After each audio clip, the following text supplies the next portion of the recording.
terhormat Kepala Badan Pengembangan dan Pembinaan Bahasa, yang terhormat Asisten Deputi Literasi, Inovasi, dan Kreativitas Kemenko PMK, Gubernur Provinsi Kepulauan Riau, Wakil Gubernur Provinsi Maluku, Bupati Kabupaten Banyuwangi, Sekretaris Daerah Kabupaten Wonosobo, para pejabat di lingkungan Badan Pengembangan dan Pembinaan Bahasa, Bapak dan Ibu narasumber, dan peserta seminar hasil pelindungan bahasa dan sastra. Assalamualaikum warahmatullahi wabarakatuh. Shalom, Om Swastiastu, Namo Buddhaya, Salam Kebajikan. Puji dan syukur marilah kita panjatkan kepada Tuhan Yang Maha Kuasa, karena atas limpahan rahmat-Nya, kita dapat mengikuti kegiatan pembukaan seminar hasil pelindungan bahasa dan sastra pada hari ini, Kamis 9 Desember 2021. Bapak dan Ibu yang berbahagia, untuk mengawali kegiatan pada hari ini, marilah kita menyanyikan lagu kebangsaan Indonesia Raya.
Memasuki acara selanjutnya adalah penyampaian laporan kegiatan oleh PLT Kepala Pusat Pengembangan dan Pelindungan Bahasa dan Sastra, Ibu Dora Amalia.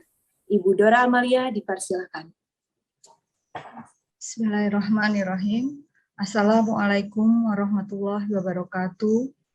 Selamat pagi dan salam sejahtera untuk kita semua. Yang saya hormati Bapak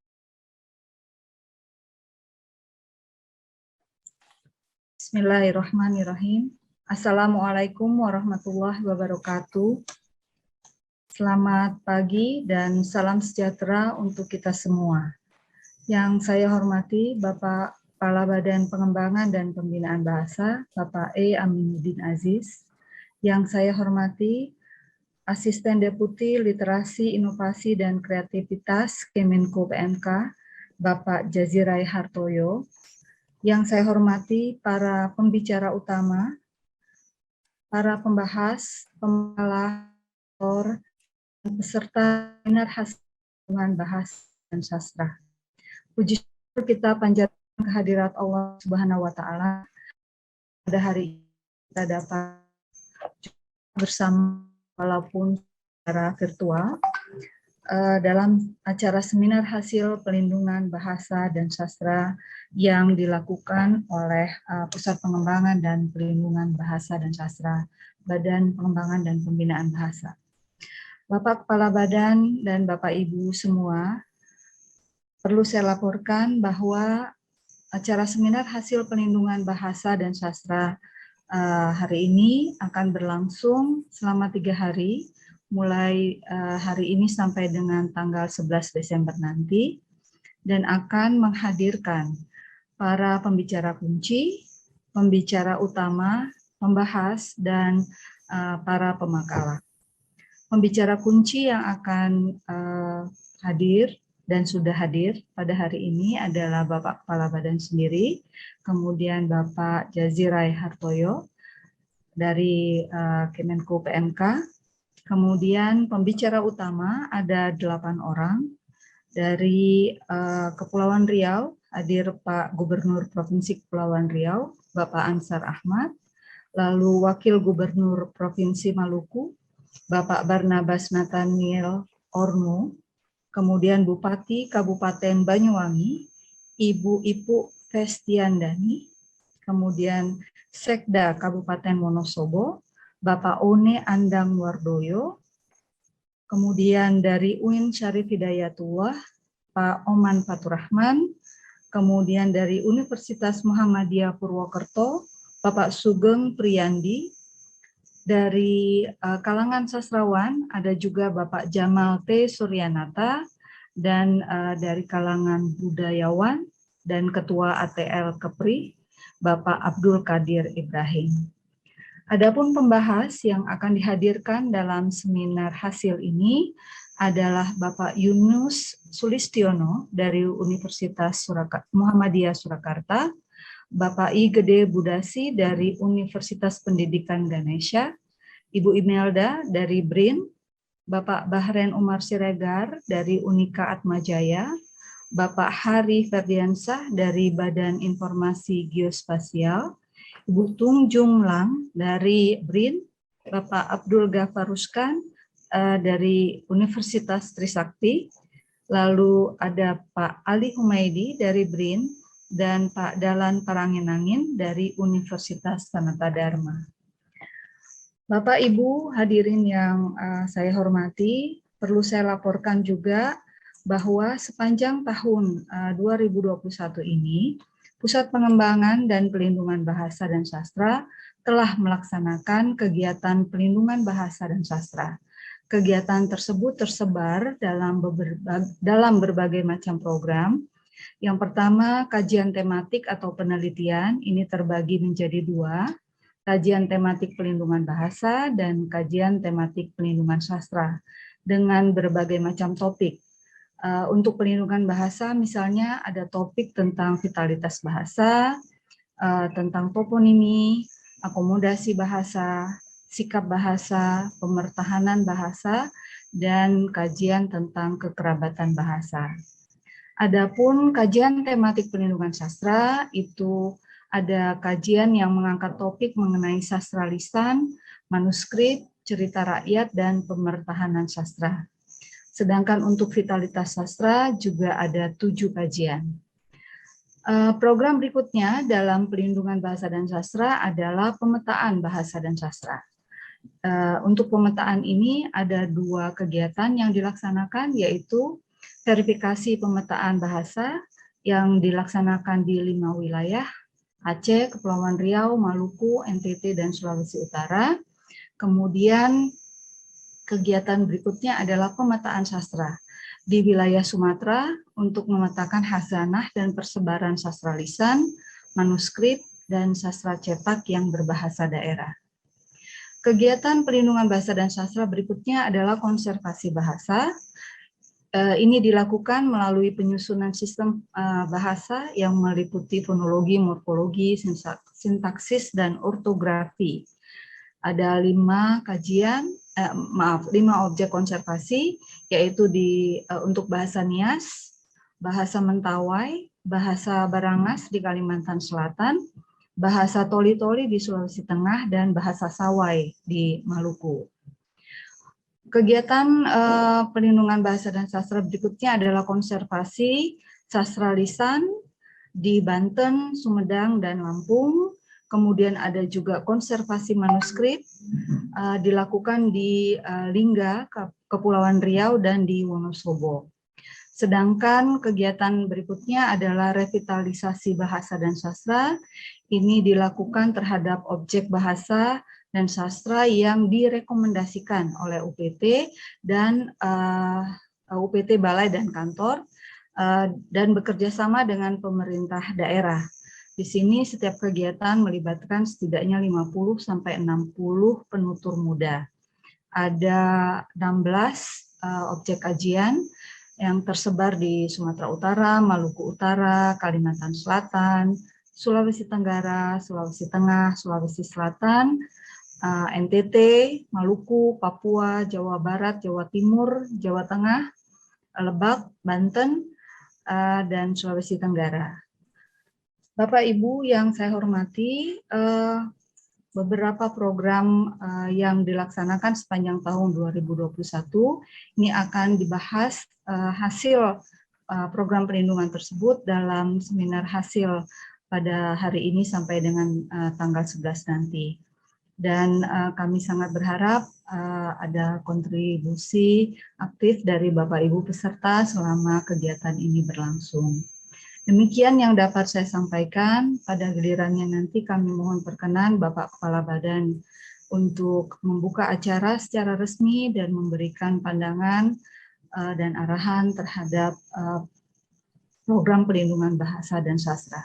Terima kasih. Saya akhiri. Billahi taufiq wal hidayah. Wassalamualaikum warahmatullahi wabarakatuh. Waalaikumsalam warahmatullahi wabarakatuh.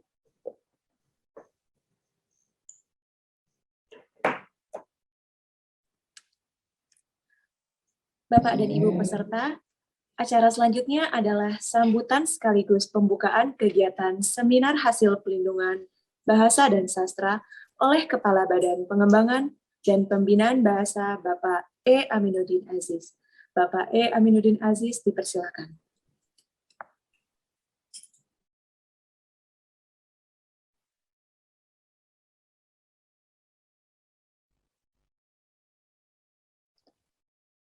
Bismillahirrahmanirrahim. Assalamualaikum warahmatullahi wabarakatuh.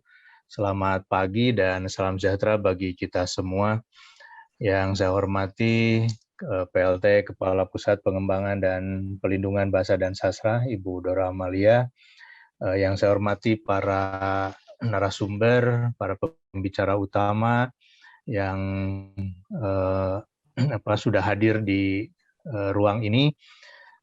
Kemudian sahabat saya Pak Jazirey Hartoyo sudah hadir di ruang ini. Selamat pagi, Assalamualaikum Pak Jazi. Waalaikumsalam. Dan juga para pemerhati, para peminat bidang pelindungan bahasa dan sastra yang berada di seluruh wilayah Indonesia yang saya banggakan. Puji syukur kehadirat Allah Subhanahu wa Ta'ala, Tuhan yang Maha Kuasa. Pada pagi hari ini kita diberi sehat dan mudah-mudahan doa kita adalah ini sehat yang betul-betul afiat.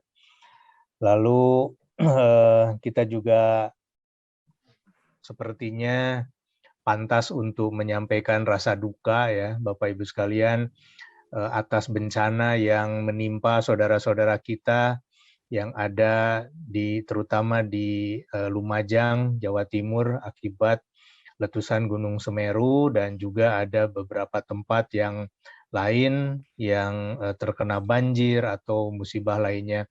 Mudah-mudahan semuanya diberi kesabaran yang berlipat dan mudah-mudahan mereka yang menghadap kepada Allah Subhanahu wa Ta'ala, Tuhan yang Maha Kuasa lebih dulu, mudah-mudahan mereka terima semua amal ibadahnya dan diampuni segala kekhilafannya. Amin.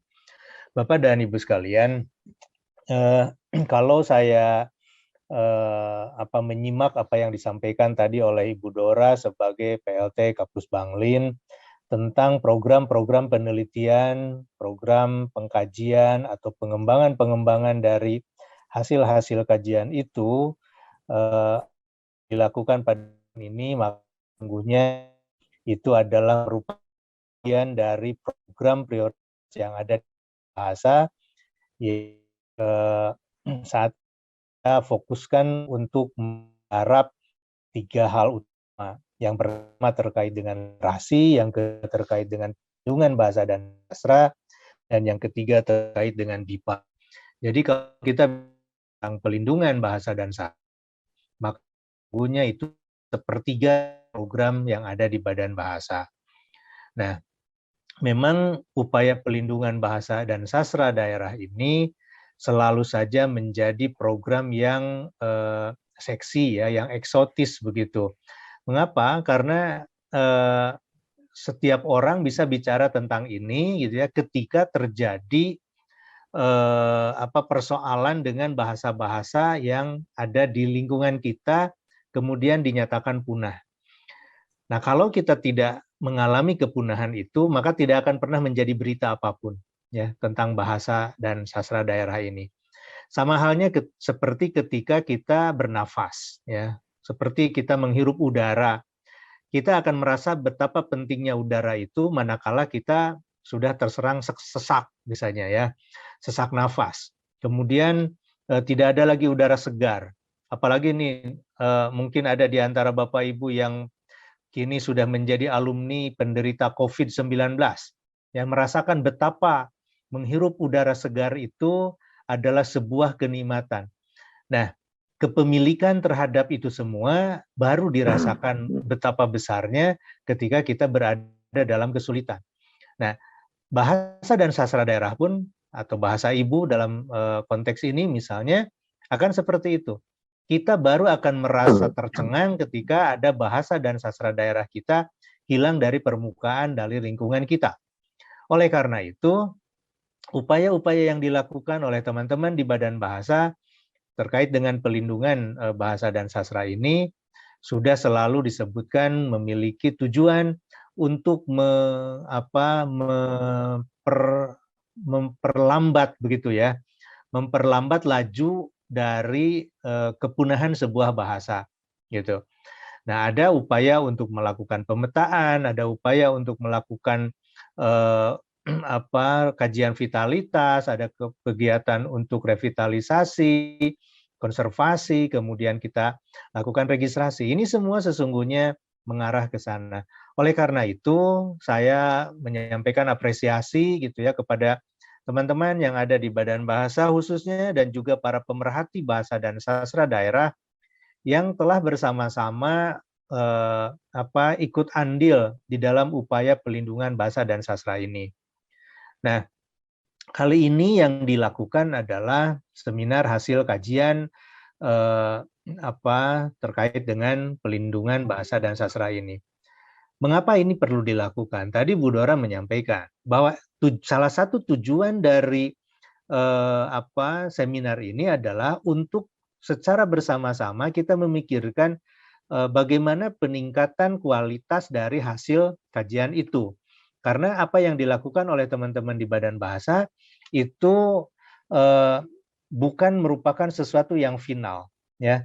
Jadi belum final ketika ini belum kami mintakan konfirmasi, kritikan, masukan dari pihak-pihak yang juga memiliki kepedulian yang sama terhadap masalah-masalah itu. Oleh karena itu, saya sangat berharap forum ini akan menjadi forum yang sangat baik untuk mengkritisi gitu ya hasil-hasilnya, sehingga nanti ketika kita nyatakan final itu bisa menjadi bahan rujukan untuk riset berikutnya. Karena namanya riset ya tidak akan pernah selesai gitu ya. Penemuan kali ini bisa saja dikoreksi dengan penemuan-penemuan berikutnya. Oleh karena itu, saya menyampaikan terima kasih kepada para mitra yang bersedia untuk menjadi bagian dari kegiatan seminar hasil kajian pelindungan bahasa dan sastra daerah ini. Bapak dan Ibu sekalian, untuk tidak memperpanjang sambutan ini, saya tentu saja berharap ini adalah menjadi forum yang sangat baik bagi kita semua untuk saling belajar, untuk saling menyempurnakan, karena tidak pernah kita sampai kepada kesempurnaan yang hakiki begitu. Dan sesuai dengan permintaan dari Bu Dora, maka mari kita bacakan basmalah atau doa lain yang sesuai dengan agama dan kepercayaan kita masing-masing untuk membuka acara seminar hasil pelindungan bahasa dan sastra yang diselenggarakan oleh Badan Bahasa, khususnya oleh KKLP Pelindungan Bahasa dan Sastra di bawah koordinasi Pusat Pelindungan Bahasa dan Sastra. Secara bersama-sama kita nyatakan mulai dibuka. Bismillahirrahmanirrahim. Mudah-mudahan acara ini mendapat berkah dari Allah Subhanahu wa Ta'ala, Tuhan yang Maha Kuasa. Terima kasih. Assalamualaikum warahmatullahi wabarakatuh. Waalaikumsalam.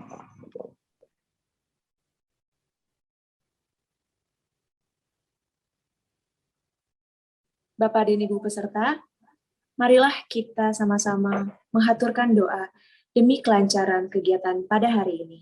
Doa akan dipandu oleh Bapak Syarifuddin Zuhri Harahap. Pak Syarifuddin Zuhri Harahap, dipersilakan. Terima kasih. Assalamualaikum warahmatullahi wabarakatuh. Assalamualaikum. Mari kita bermunajat, menundukkan kepala serta merendahkan diri, juga menadahkan tangan kepada Allah Subhanahu wa Ta'ala. Doa ini akan saya pimpin secara Islami bagi saudara-saudaraku yang Muslim dapat menyelesaikannya. Bismillahirrahmanirrahim. Alhamdulillahirabbil alamin. Hamdan yukafi ni'amahu wa yukafi'u majida. Ya Rabbana lakal hamdu kama yanbaghi li jalali wajhikal karim wa azimi sultanik. Allahumma shalli wa sallim ala sayyidina Muhammadin fil awwalin wal akhirin. Wa shalli wa sallim ala sayyidina Muhammadin fin nabiyyin wal mursalin. Wa shalli wa sallim ala sayyidina Muhammadin fil malail a'la ila yaumiddin. Allahumma ya Allah, ya Tuhan kami, pada hari ini tanggal 11 Desember 2021 dengan segala rahmat dan karunia-Mu yang telah Engkau limpahkan kepada kami, keluarga kami, kepada saudara-saudara kami, kepada para pemimpin kami dan negara kami. Ya Allah, ya Rahman, ya Karim, jadikanlah acara seminar pelindungan bahasa dan sastra ini sebagai majelis ilmu yang bermanfaat, yang bisa menumbuhkan kecintaan kami kepada tanah air dan memartabatkan masyarakat serta negara kami. Ya Allah, ya Rahman, ya Rahim, lindungilah kami dari segala ucapan lisan dan perbuatan kami untuk kebaikan dan mencegah kemungkaran-Mu, ya Allah, sehingga kami mendapat ridho, maghfirah juga surga Jannatun Naim. Allahumma ya Allah, ya Rahman, ya Rahim, acara ini ditujukan tidak lain hanya untuk memperoleh ridho-Mu semata. Untuk itu, berilah kami petunjuk, bimbingan kepada kami agar kami dapat menjalankan dengan baik sesuai dengan tujuan dan cita-cita kami. Ya Allah, ya Rahman, ya Rahim, jadikanlah kami semua yang hadir di sini anak bangsa yang memiliki sifat amanah. Jika kami pemimpin, jadikanlah kami pemimpin yang amanah. Dan jika kami rakyat biasa, jadikanlah kami rakyat yang amanah. Karena kami yakin, ya Allah, ya Rahman, ya Rahim, dengan amanah-Mu akan mendapatkan ridho-Mu juga, ya Allah. Ya Allah, ya Rahman, ya Rahim, hanya kepadamu kami melakukan pengabdian, dan hanya kepadamu kami memohon pertolongan. Anugerahkanlah kami, ya Allah, tekad, kekuatan, keikhlasan, serta lindungilah kami, dan juga bimbinglah kami untuk menjalankan amanah, sebagaimana anak bangsa yang bekerja dan berkarya demi pengabdian-Mu, semata untuk itu, ya Allah, ya Rahman, ya Rahim. Semua ini kami lakukan untuk NKRI yang tercinta, baldatun thayyibatun rabbun ghafur. Iyyaka na'budu wa iyyaka nasta'in. Rabbana atina fid dunya hasanah wa fil akhirati hasanah wa qina adzabannar. Rabbana taqabbal minna innaka antas samiul alim wa tub alaina innaka antat tawwabur rahim. Wa sallallahu ala sayyidina Muhammadin wa ala alihi wa sahbihi wa sallam. Subhana rabbika rabbil izzati amma yasifun. Wassalamun alal mursalin. Walhamdulillahi rabbil alamin. Assalamualaikum warahmatullahi wabarakatuh.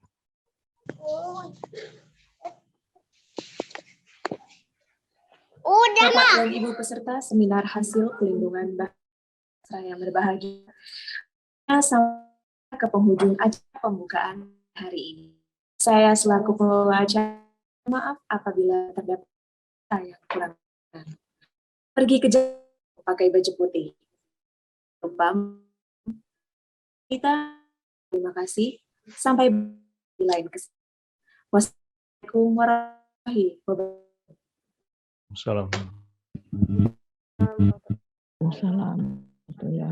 Nah, selanjutnya saya serahkan kepada Ibu Dora selaku moderator.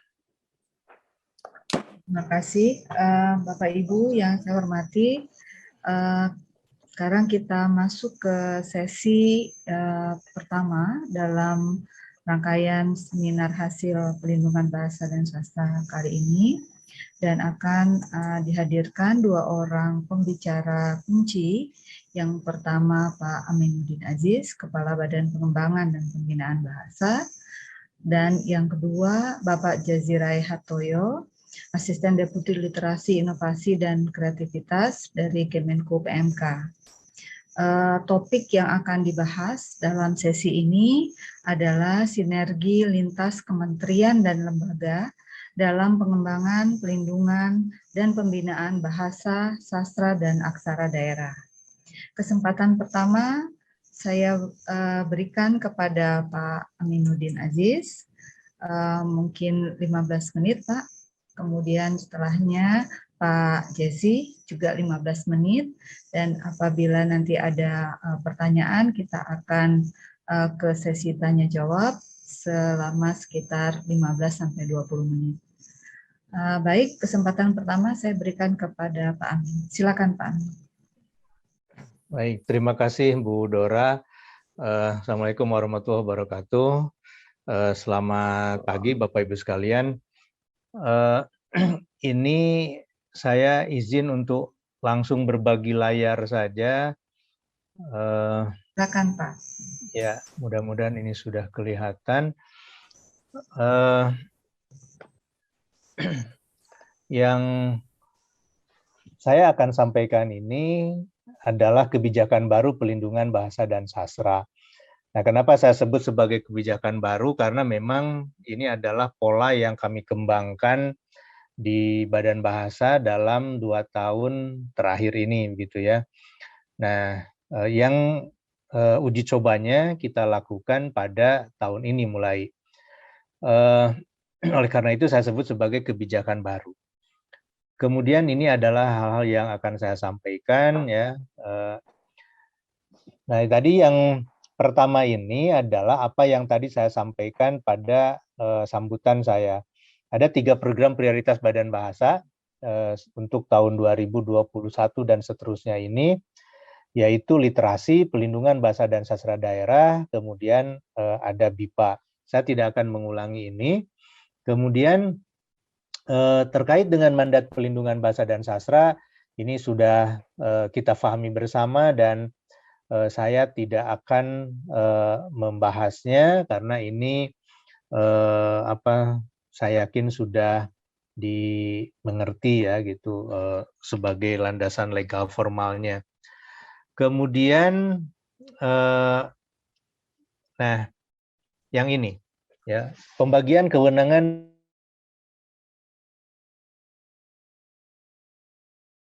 betul sudah jelas sesungguhnya, yaitu di mana tugas tanggung jawab pemerintah pusat dan di mana tugas pemerintah daerah.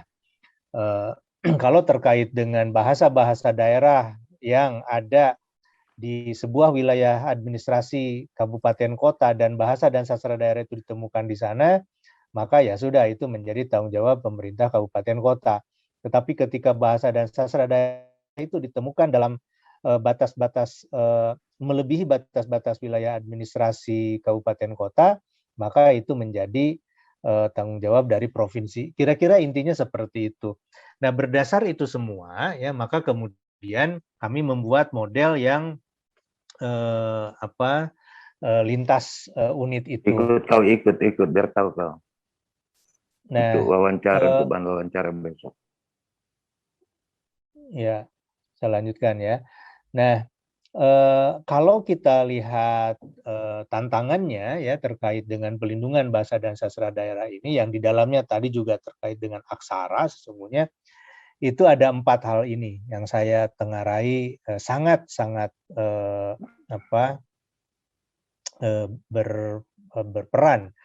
Pertama, sikap bahasa penutur jati, yang kedua migrasi dan mobilitas, yang ketiga itu kawin silang atau campur antar etnis, kemudian yang keempat globalisasi yang mengarah ke monolingualisme.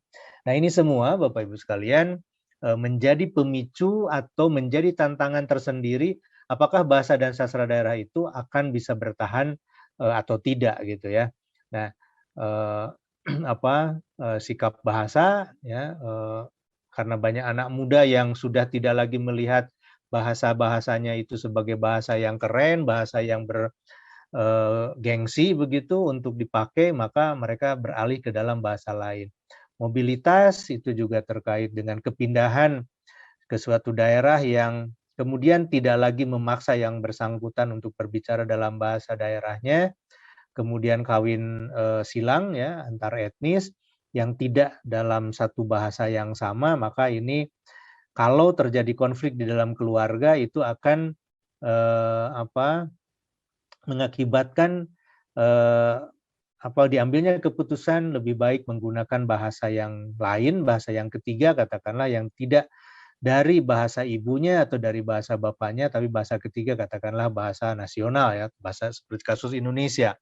Yang satu ibunya dari Batak, kemudian bapaknya katakanlah dari NTT, menikah mereka, kemudian masing-masing tidak bisa mengambil keputusan akan menggunakan bahasa apa untuk kalau anaknya lahir begitu nanti tumbuh dewasa, maka akhirnya dipilih bahasa Indonesia dan anak itu menjadi generasi pertama ya yang kehilangan dari bahasa ibu begitu.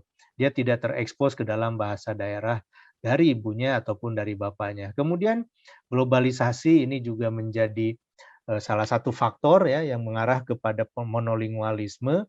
Artinya di sini yang saya sebut sebagai monolingualisme itu adalah ketika bahasa-bahasa yang kuat secara politik dan ekonomi itu mendominasi, dan ini sudah mulai kita rasakan gitu ya. Bahasa Inggris, kemudian bahasa-bahasa besar lainnya itu menimbulkan hegemoni baru gitu ya di dalam berbahasa sekalipun. Nah, isu global yang lainnya saya pikir ini tidak akan saya bahas karena topik yang lebih relevan adalah model yang akan saya sampaikan berikutnya. Nah, ini 5 hal ya terkait dengan hal-hal yang perlu diperhatikan dalam upaya pelindungan bahasa ya. Nah, berdasarkan dari ini semua ya, dari 5 hal ini ya, pelestarian selalu harus dalam konteks, kemudian harus ada lembaga yang dimainkan, kemudian melalui program pendidikan yang terstruktur, kemudian ada juga keterlibatan rumah tangga ya, masyarakat juga, kemudian harus terintegrasi ke dalam program pembelajaran bahasa. Nah, untuk itu semua maka kami di Badan Bahasa mengembangkan konsep baru. Nah, ini saya lewat saja karena sudah masing-masing mengetahui. Nah, ini model yang 2 ya, ada 2 model yang dilakukan. Kalau tadinya seperti sekuensial begitu, kalau setelah melakukan pemetaan lalu dilakukan kajian vitalitas, kemudian yang ketiga baru lakukan konservasi, kemudian yang keempatnya revitalisasi, kemudian yang kelima registrasi, itu sepertinya sekuensial. Saya katakan kepada teman-teman, kayaknya kita akan harus mengembangkan model baru yang tidak sekuensial seperti itu. Nah, ini adalah satu model yang bisa saja tidak sekuensial gitu ya. Jadi dari satu bisa ke dua, atau ketika misalnya hasil nomor satu di sini sudah tampak gitu ya, kita bisa saja tidak melakukan kajian vitalitas gitu ya, karena kita percaya bahasa-bahasa itu cukup besar, maka kita langsung melakukan program katakanlah revitalisasi, atau ketika misalnya konservasi sudah cukup gitu ya, kita tinggal melakukan registrasi gitu. Nah, itu yang kita kembangkan sebagai model baru. Nah, lalu prakteknya seperti apa ya? Ini saya akan lewat saja. Nah, Bapak dan Ibu sekalian, ide dasar untuk pelindungan bahasa dan sastra daerah ya saat ini mulai 2021 itu berada di bawah payung pemikiran seperti ini. Jadi konsep pelindungan itu adalah konsep untuk mengembangkan ya. Karena kalau misalnya pelindungan tapi sifatnya betul-betul protektif, itu menjadi tidak akan. Oleh karena itu kami pikir kita bicara pelindungan di satu sisi, maka kita sesungguhnya berbicara tentang pengembangan. Ketika bicara tentang pengembangan, kita membuat semacam itu gitu ya, pemanfaatan daerah oleh penutur yang dimasukkan ke dalam bahasa di badan bahasa gitu. Nah, jadi kelima ini akan berhasil ini. Yang pertama, kita itu ingin melihat ya jumlah penutur yang baru ini berapa banyak. Dan bukan hanya urusan banyaknya. Pertanyaannya apakah itu digunakan dalam kehidupan sehari-hari mereka atau tidak. Baik kehidupan sehari-hari itu di dalam keluarga, di dalam ranah pendidikan, ataupun di dalam masyarakatnya. Jadi kita akan fokus ke sini, ya, peningkatan jumlah penutur bahasa dan sastra daerah yang menggunakan ya, bahasa daerah itu.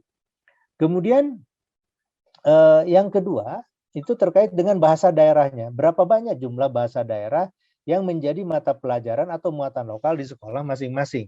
Memang sangat dilematis untuk daerah-daerah yang ada wilayah timur misalnya ya, karena jangankan memasukkan bahasa daerah itu menjadi bagian dari kurikulum gitu, antar RT saja misalnya sudah berbeda bahasa-bahasa daerahnya itu.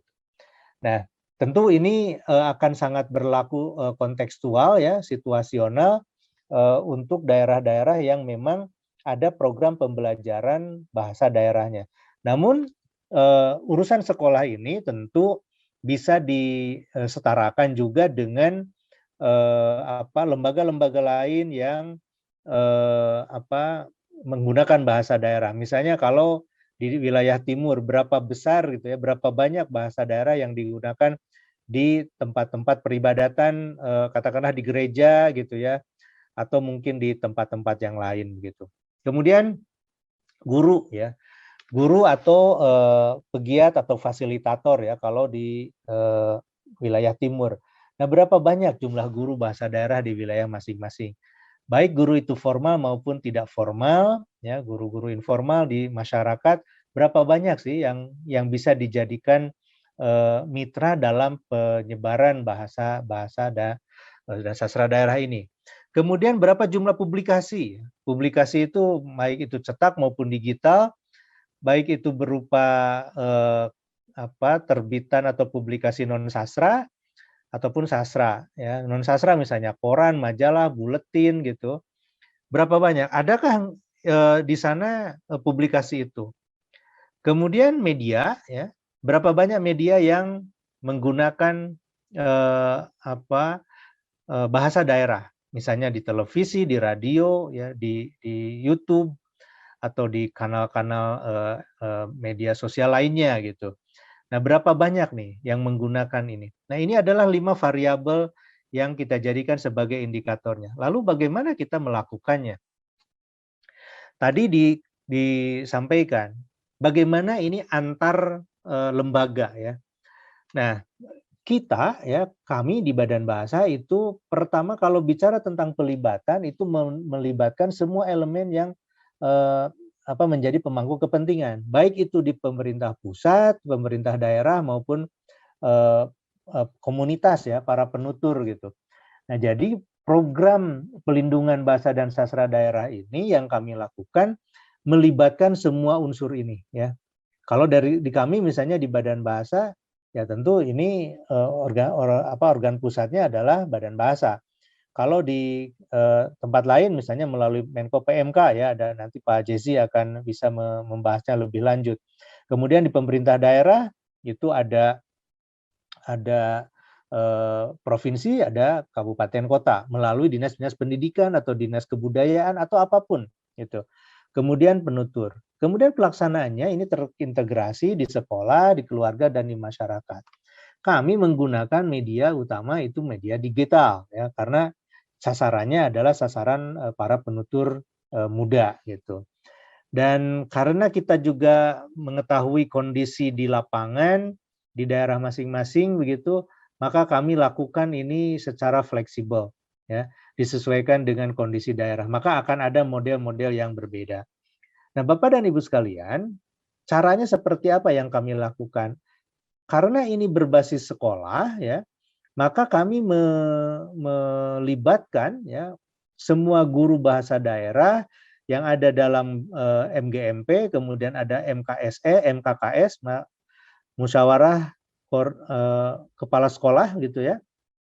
Nah, itu kami libatkan dinas pendidikan. Nah, para guru ini, ya, kami latih, ya, untuk membuat model-model pembelajaran dengan cara baru gitu, ya. Nah, siapa yang menjadi pelatihnya? Yang menjadi pelatihnya itu ada dosen, ada guru pengawas, ada pegiat bahasa dan sastra begitu yang ada di daerah masing-masing.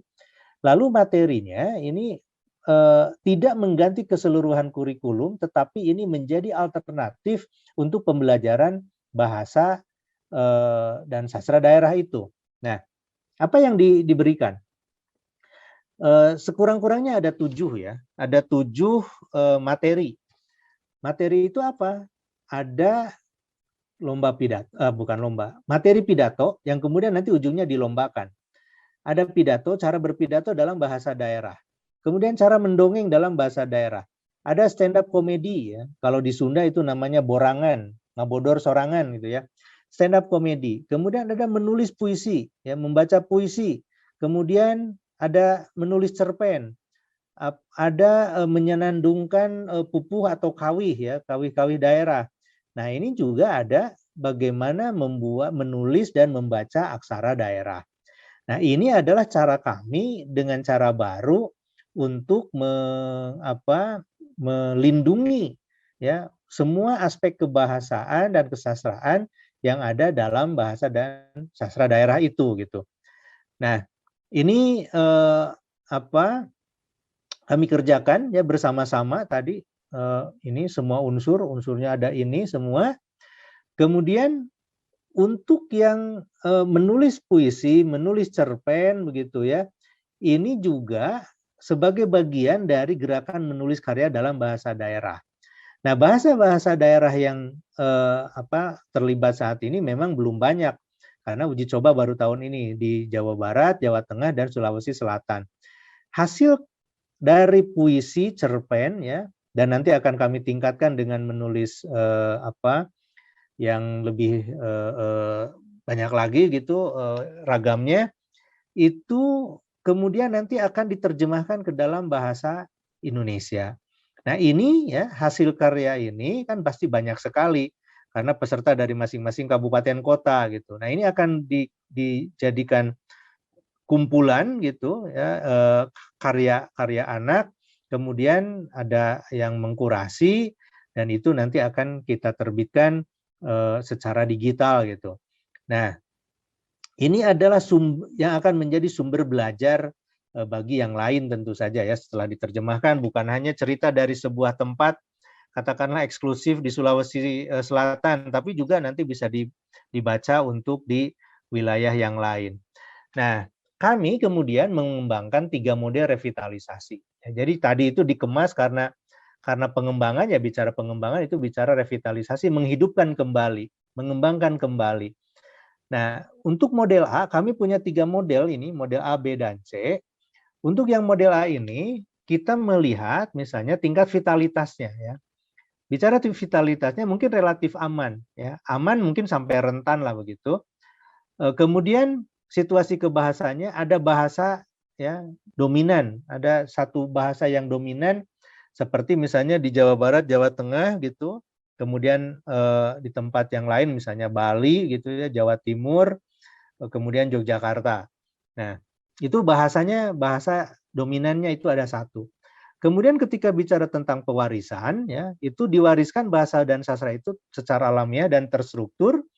Kemudian kami merajut kemitraan itu dengan pihak Pemda, ya komunitas, dan ada mitra muda duta bahasa. Ini kami kerahkan. Jadi kalau yang dihadapinya itu anak-anak muda, maka ya yang dikedepankan adalah anak-anak muda juga begitu. Nah, tahun ini ya kami menggunakan model A ini di daerah Jawa Tengah untuk bahasa Jawa dan di daerah Jawa Barat untuk bahasa Sunda. Tahun depan kami akan perluas ya, ditambah dengan Bali, Jawa Barat, Jawa Tengah, Bali. Kemudian model kedua itu strukturnya seperti ini dan kita akan tahun ini kan menggunakannya di bahasa Makassar, Bugis, dan Toraja.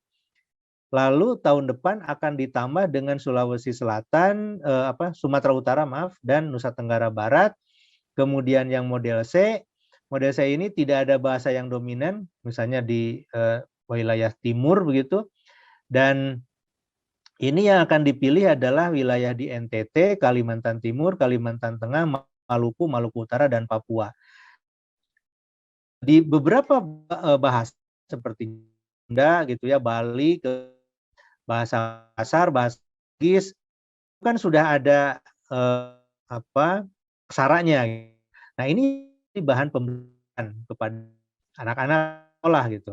Saya tidak seperti apa nanti ya kondisi untuk yang tadi aksara daerah ini untuk wilayah di Indonesia, karena dia tidak atau belum di konservasi gitu ya, belum dipetakan sistem aksaranya, sehingga kita mungkin akan menggantinya dengan model dengan materi yang lain terkait dengan aksara ini.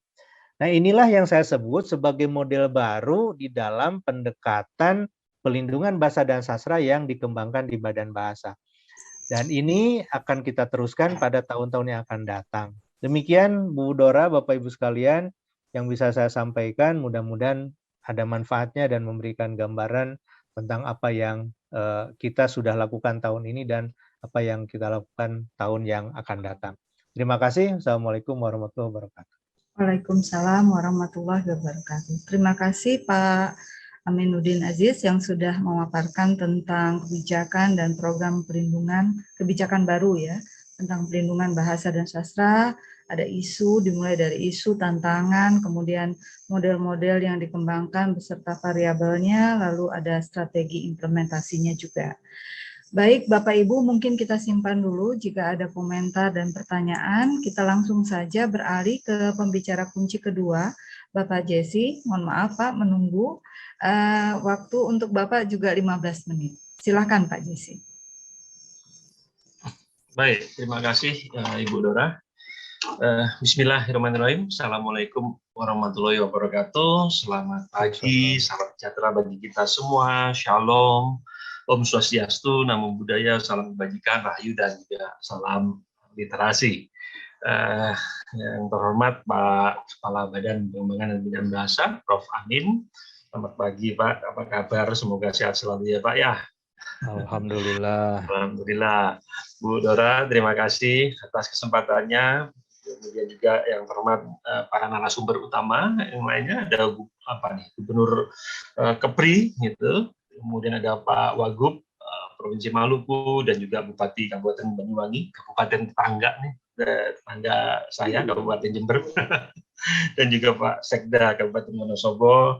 Kemudian yang terhormat juga para peserta, Kepala Kantor atau Balai Bahasa Provinsi seluruh Indonesia, para sastrawan, para budayawan, juga serta para peserta seminar ya, yang saya banggakan dari seluruh Indonesia. Alhamdulillah kalau secara luring seperti ini Pak Amin, jadi bisa banyak meraup banyak peserta seperti itu.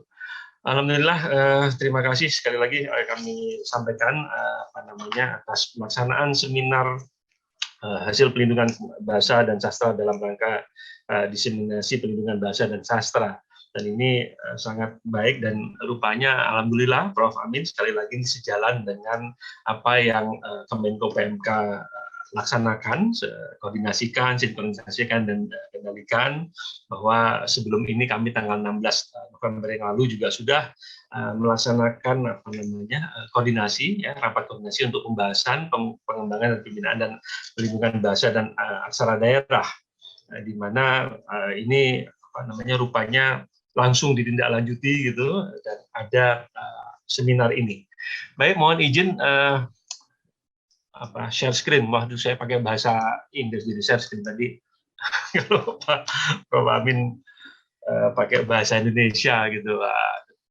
Baik, ini saya diminta untuk menyampaikan sinergi dan kolaborasi multi pihak dalam pengembangan pembinaan dan pelindungan bahasa, aksara dan sastra daerah. Nah, mungkin lanjut saja tidak kedudukan tugas dan fungsi mungkin oke, tapi ini yang coba kami sampaikan nanti 4 pilar visi pembangunan Indonesia menuju tahun 2045, yaitu yang pertama pembangunan manusia serta penguasaan ilmu pengetahuan dan teknologi. Itu ada pendidikan, penguasaan iptek dan kebudayaan. Kita berada di rumpun ini. Untuk yang lainnya ada pembangunan ekonomi berkelanjutan, ada pemantapan ketahanan nasional dan juga tata kelola pemerintahan serta pemerataan pembangunan. Ya, nanti bisa di-share saja kepada para peserta paparan saya ini, tapi kami coba lanjutkan. Untuk strategi pengembangan sumber daya manusia Indonesia, kita menuju Indonesia Emas 2045, ya, di mana modal intelektual dan modal karakter diri itu adalah nanti akan menjadi bawaan kita ya untuk pengembangan aspek kognitif individu yang berkualitas, kreatif dan inovatif serta mempunyai daya saing yang tinggi. Kemudian internalisasi nilai-nilai budaya ke dalam karakter individu dan juga manifestasi nilai karakter bangsa, warisan budaya, kearifan lokal dan nilai-nilai luhur Pancasila ke dalam kehidupan bermasyarakat. Dalam revolusi mental ya, karena kami berada di bawah Deputi Bidang Koordinasi Revolusi Mental, Pemajuan Kebudayaan dan Prestasi Olahraga. Jadi kami harus selalu membawakan ini ya, nilai-nilai revolusi mental, bahwa kepribadian bangsa berdasarkan kearifan lokal dan nilai-nilai Pancasila. Tentunya itu semua untuk memperkuat budaya, kemudian membangun SDM yang memiliki karakter dan kemampuan daya saing, serta membudayakan nilai integritas, etos kerja, dan gotong royong, ini nilai-nilai revolusi mental dalam setiap kehidupan masyarakat, dan juga mengembangkan kebudayaan untuk kesejahteraan rakyat, pelestarian dan kekayaan kebudayaan nasional. Berikut ada intervensi kami sebagai bentuk koordinasi, sinkronisasi dan pengendalian di bidang revolusi mental dan pembangunan kebudayaan. Di sebelah kiri ini ada revolusi mental, ada yang kami lakukan, yang sudah kami lakukan dan sedang dilakukan, itu adalah penyusunan peta jalan kebudayaan literasi sebagai pedoman dan wadah kolaborasi lintas pemangku kepentingan dalam peningkatan budaya literasi. Kemudian tentunya ada KSP, nah ini yang sangat cocok dengan seminar kali ini ya, untuk aksara Nusantara. Kami sudah berhasil, kemarin baru saja kami melakukan press conference untuk penetapan kepala BSN untuk font dan juga papan tombol aksara Nusantara untuk 3 aksara sementara ini, Jawa, Sunda, dan Bali. Masih ada mungkin sekitar 17 aksara lainnya yang bisa atau ada kemungkinan untuk diangkat untuk didigitasi atau digitalisasi, sehingga nanti akan diterapkan di papan keyboard komputer atau laptop atau bahkan gadget ibu bapak sekalian. Nanti tanggal 14 Desember rencananya akan ada selebrasi di Kominfo, tapi kami kemarin sudah melakukan press conference. Kemudian ada inisiasi KSP dalam rangka untuk revisi Peraturan Presiden 142 tahun 2018 tentang Rencana Induk Ekonomi Kreatif. Dan tentunya ada inisiasi kolaborasi pegiat literasi dengan kementerian dan lembaga dalam rangka pemberdayaan institusi sosial, penggerak literasi dan inovasi.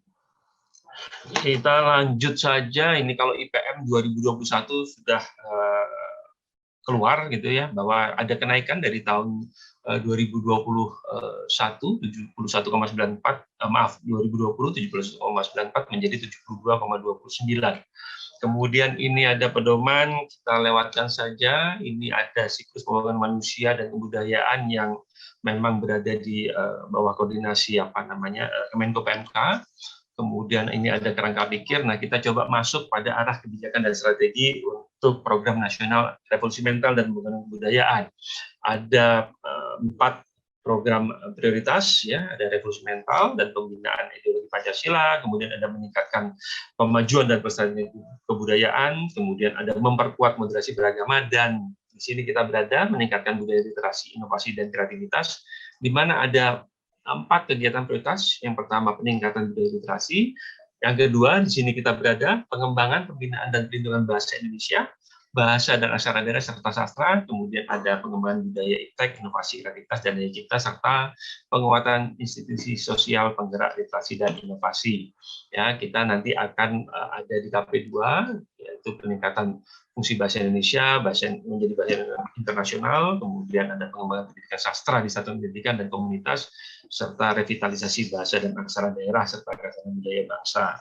Nah, ini kalau kami coba lihat dari RKP 2021 sebetulnya ada untuk revitalisasi bahasa ini, ada indikasi target per tahunnya. Di tahun 2021 ada 22.249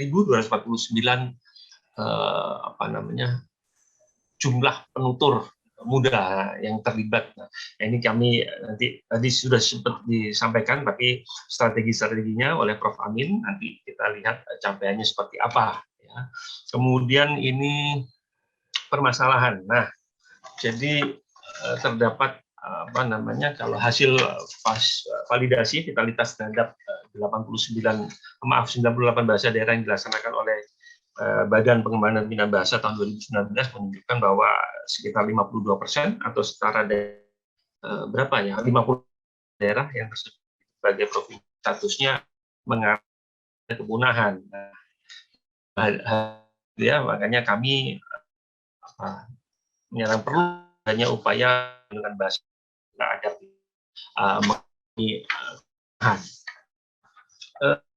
ancaman kepunahan bahasa sastra dan aksara daerah di Indonesia itu ada juga karena kurangnya pemanfaatan pendidikan dan juga rendahnya literasi peserta didik. Ya. Kemudian solusinya apa? Nah, ini perlu ada penguatan strategi kebijakan nasional. Ya, ini juga pernah disampaikan oleh Prof. Amin. Pengembangan seperti BIPA. Kemudian ada pembinaan peningkatan kemahiran penutur bahasa Indonesia di ruang publik atau KBI. Kemudian ada pelindungan seperti digitalisasi aksara daerah, serta peningkatan peran dan internasionalisasi bahasa Indonesia. Yang kedua adalah peningkatan kualitas praktik pendidikan literasi melalui peta jalan pembudayaan literasi dan juga sinergi implementasi peta jalan gerakan literasi nasional Kemendikbudristek yang dalam hal ini tentunya digawangi oleh badan. Kemudian hasilnya harusnya kita berharap ada peran aktif gitu ya, bahasa Indonesia di dunia internasional, kemudian terciptanya perlindungan dan juga terciptanya budaya literasi dan meningkatnya daya hidup bahasa daerah, serta terciptanya karya inovatif. Nah, dampaknya harusnya kami berharap ada peningkatan kapabilitas individu dan kesejahteraan masyarakat. Tadi sudah disampaikan gitu, Badan Pengembangan dan Pembinaan Bahasa mulai melakukan revitalisasi bahasa dan aksara daerah dengan skema berbasis sekolah. Nah, kami menghargai hal ini gitu. Jadi dengan adanya pelibatan guru bahasa daerah tadi disampaikan Prof. Amin, walaupun pilot project-nya baru di 3 provinsi gitu, Jawa Barat, Jawa Tengah, dan Sulawesi Selatan, tentunya ini suatu upaya yang sangat baik. Ya. Jadi untuk meningkatkan indikator ini sudah satu bentuk sinergi gitu ya antar kementerian dan lembaga, utamanya dengan pemerintah pusat dan juga pemerintah daerah.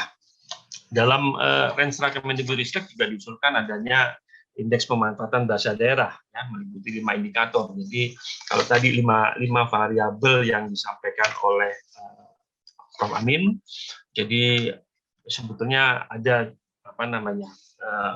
jumlah daerah bahasa daerah yang menjadi mata pelajaran atau muatan lokal di sekolah daerah masing-masing, kemudian jumlah guru bahasa daerah dan juga jumlah publikasi cetak ataupun digital dalam bahasa daerah, baik itu karya sastra maupun non sastra, dan juga jumlah media penyiaran elektronik. Kemudian juga tentunya ada jumlah penutur yang masih menggunakan bahasa daerah dalam komunikasi sehari-hari. Nanti kami coba ya, nanti di bagian akhir slide kami itu ada yang untuk aksara dan bahasa daerah. Kemudian tentunya ini sudah sangat baik ya, walaupun kami juga tetap masih mendorong ya perlunya regulasi yang mengatur penggunaan bahasa daerah dalam pendidikan juga ya, pendidikan baik itu PAUD, pendidikan dasar, pendidikan menengah, selain penggunaan bahasa Indonesia. Ya, untuk itu perlu kiranya peran pemerintah daerah lebih didorong agar para guru dapat menguasai bahasa lokal yang mendukung proses pembelajaran, di mana 5 variabel yang disampaikan Prof. Amin tersebut harusnya ada. Gitu. Nah, pengajaran bahasa daerah ini saya ambil dari kesepakatan waktu rapat di tanggal 16 November yang lalu, gitu ya. Jadi mungkin ada juga pengajaran bahasa daerah yang perlu masuk gitu ya, dalam muatan lokal di daerah, ya, selain upaya pelestarian budaya atau kesenian daerah perlu terus dilakukan melalui pendidikan formal, informal, dan non formal. Mungkin juga pemanfaatan media, ya, seperti TVRI dan RRI itu sebagai corong pemerintah itu dapat menayangkan budaya dan bahasa juga harus ditingkatkan. Nah, ini perlu peran serta multi pihak tadi ya. Tentunya harusnya tidak hanya TVRI dan RRI, tetapi juga televisi swasta lainnya juga harus dilibatkan seperti itu. Kemudian saat ini kami sedang menyusun, sudah finalisasi ya, nanti segera kami sosialisasikan, kami sudah buatkan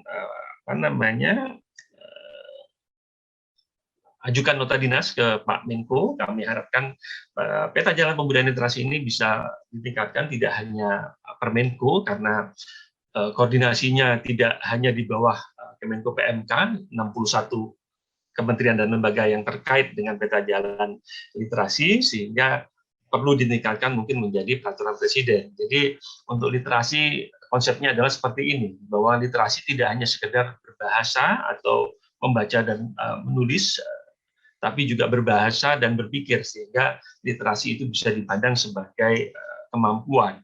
Ada literasi informasional ya, dengan kemampuan untuk mengakses, mengeksplorasi, kemudian mengidentifikasi, kemudian untuk belajar, bekerja, dan berinteraksi terjadi literasi fungsional, sehingga harusnya nanti bidang kajiannya menjadi literasi dalam bidang sains. Kemudian ada literasi dalam bidang keuangan atau literasi finansial. Demikian selanjutnya untuk 6 literasi dasar.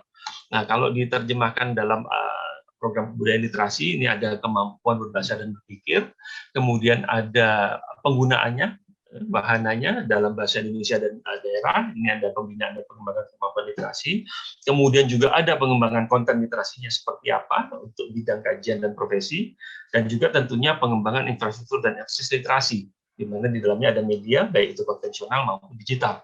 Nah, ini yang harusnya bidang yang beririsan ini harusnya membuat kita masyarakat menjadi literat.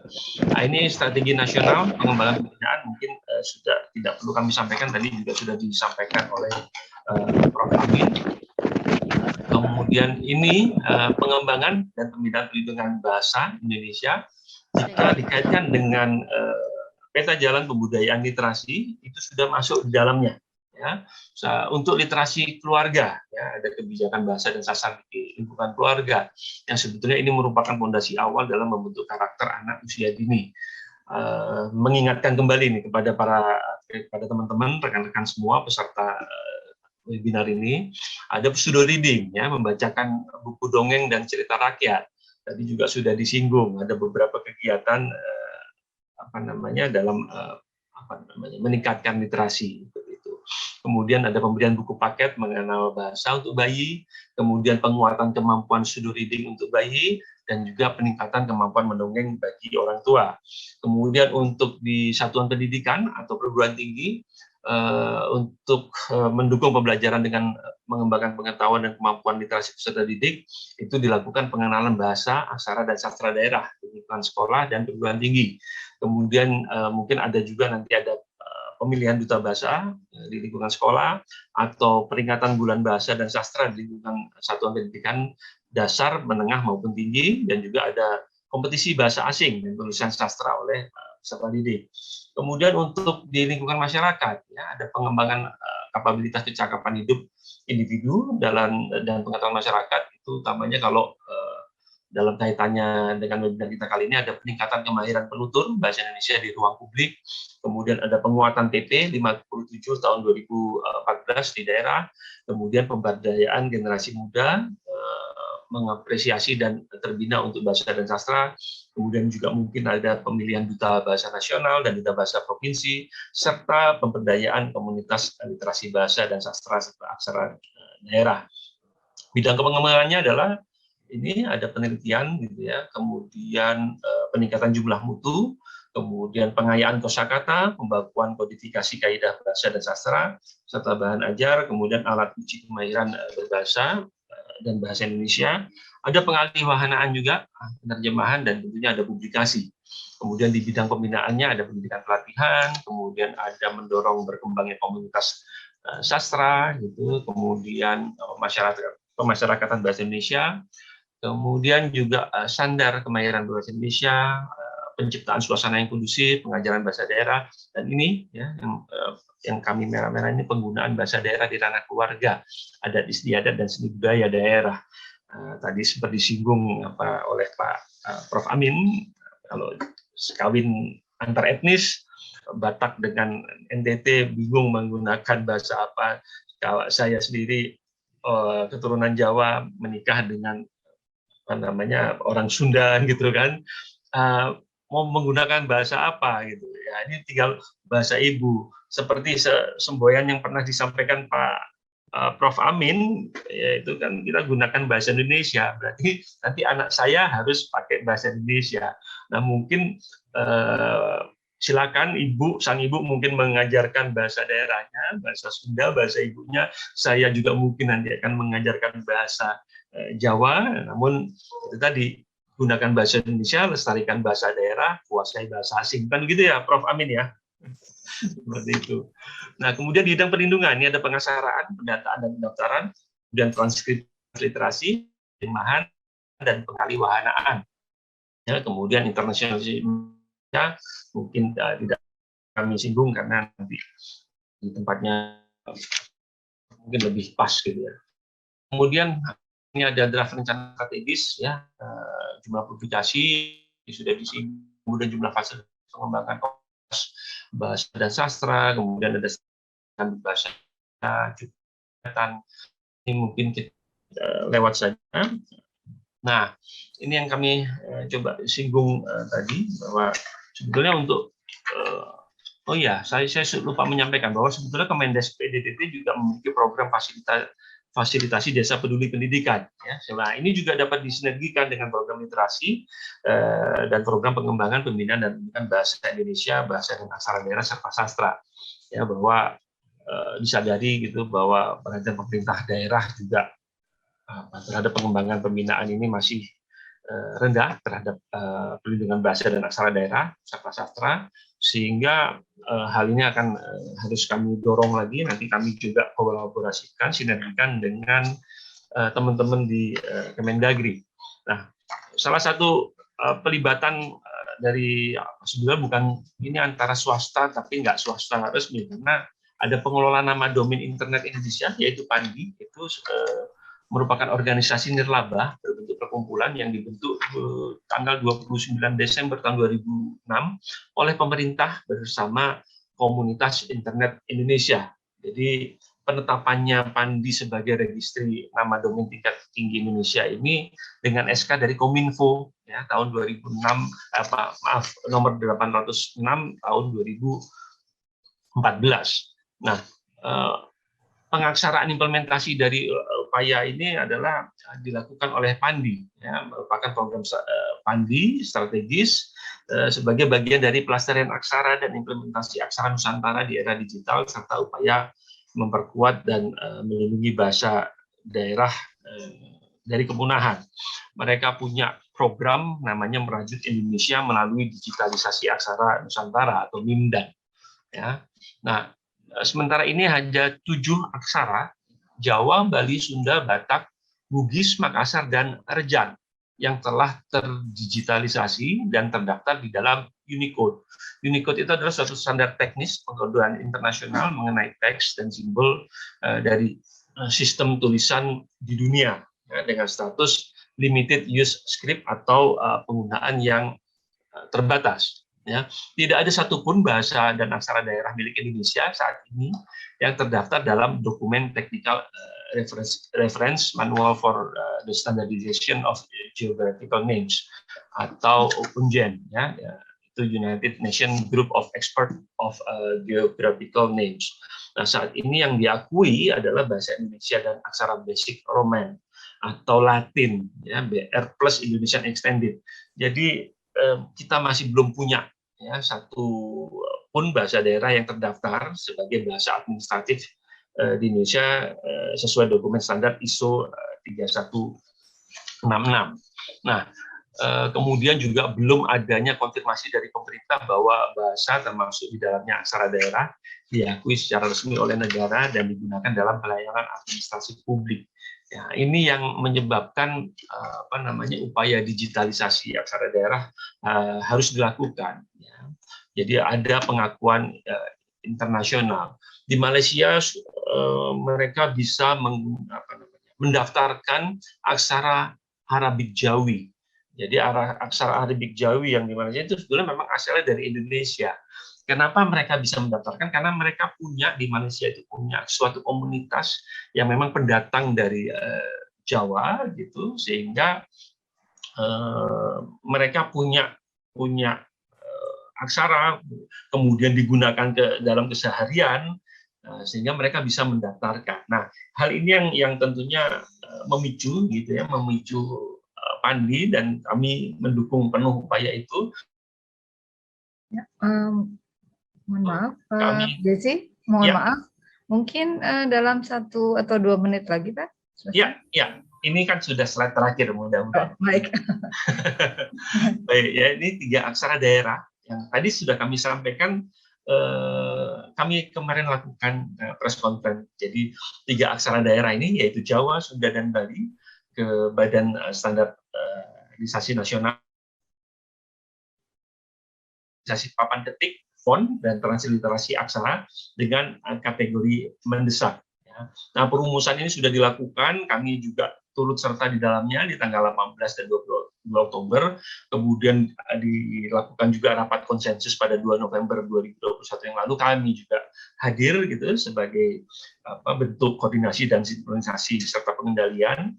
Kemudian pada rapat konsensus itu 12 dari 13 anggota Komisi Teknis secara aklamasi menyepakati rencana standar nasional aksara Nusantara. Ya, jadi pelaksanaan setelah pelaksanaan tahapan jajak pendapat ada selama 20 hari, ternyata mendapat masukan dan mayoritas setuju, sehingga pada akhirnya tanggal 30 November 2021 yang lalu, standar nasional Indonesia untuk font dan tata letak papan tombol Nusantara, tombol aksara Nusantara itu ditetapkan melalui SK Kepala Badan Standarisasi Nasional nomor 545 dan juga 546 untuk penetapan font dan tata letak papan tombol aksara Nusantara. Jadi nanti di papan ketik, papan tombol ibu bapak sekalian, mungkin kan kalau sekarang ada QWERTY.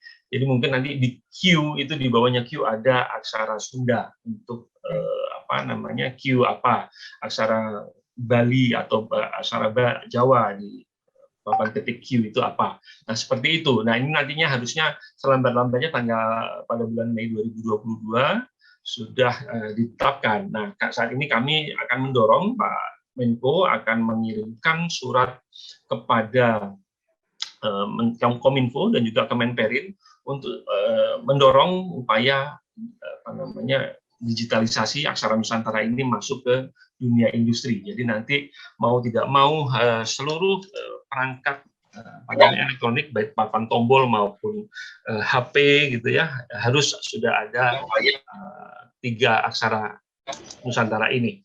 Seperti itu. So, untuk saat ini sebenarnya sudah ada beberapa aplikasi, kalau boleh saya sekedar share gitu ya, untuk merajut Indonesia.id. Ya, ini kita coba ada Transkara gitu ya. Ini jadi ada, jika kita mau melihat mau menuliskan bahasa dalam bahasa apa, aksara Jawa misalnya, atau aksara Sunda deh, saya menghormati Prof. Amin. Kita coba dari Latin ke Sunda. Saya coba ketik di sini, selamat pagi para hadirin gitu ya. Nah, ini yang di sebelah kanan ini terekam seperti ini ya. Nah, ini adalah aksara Sunda. Ini mungkin bisa Ibu Bapak coba gitu di keseharian gitu. Jadi kita sudah melatih seperti ini. Nah, selanjutnya tadi seperti kami sampaikan di awal, masih ada 17 aksara yang akan dalam progres untuk digitasi dan digitalisasi. Nah, kami harapkan ini sebagai bagian dan juga seperti kami sampaikan di awal untuk KSP kami, koordinasi sinkronisasi kami untuk pelindungan bahasa dan aksara serta sastra nasional. Mungkin itu Bu Dora yang kami sampaikan, semoga bisa bermanfaat bagi teman-teman yang hadir pada webinar kali ini. Kami akhiri dengan wabillahi taufiq wal hidayah. Wassalamualaikum warahmatullahi wabarakatuh. Waalaikumsalam warahmatullahi wabarakatuh. Terima kasih banyak Pak Jesse atas pemaparannya yang sangat detail. Saya yakin banyak sekali informasi yang perlu diketahui oleh para peserta seminar. Bapak-bapak, para pembicara kunci, saya mohon maaf karena sudah diingatkan panitia untuk langsung ke sesi berikutnya. Jadi kepada para peserta yang mempunyai pertanyaan atau komentar dapat disampaikan secara tertulis kepada panitia untuk kedua pembicara kunci tadi. Mohon maaf jika waktu yang tersedia ini dirasa kurang, dan kita beri apresiasi kepada kedua pembicara kunci kita, Pak Amin dan Pak Jesse. Terima kasih Bapak-bapak. Terima kasih, Bu. Terima kasih, Terima kasih, Pak Setelah ini Jesse. pasti sudah ada kegiatan yang... Terima kasih, Prof. Ya, insya Allah kita ketemu tanggal 14. Saya juga insya Allah ke Kominfo. Diundang ya, mewakili Mas Menteri. Iya. Insya Allah nanti ketemu juga dengan Pak Deputi, Prof. Iya, insya Allah. Ya.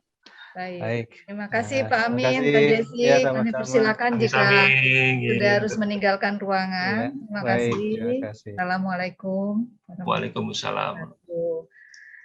Selanjutnya kita langsung ke sesi yang berikutnya. Kami persilakan Pak Asrif, Kepala Balai Bahasa Provinsi Jawa Timur, untuk menjadi moderator pada sesi berikutnya.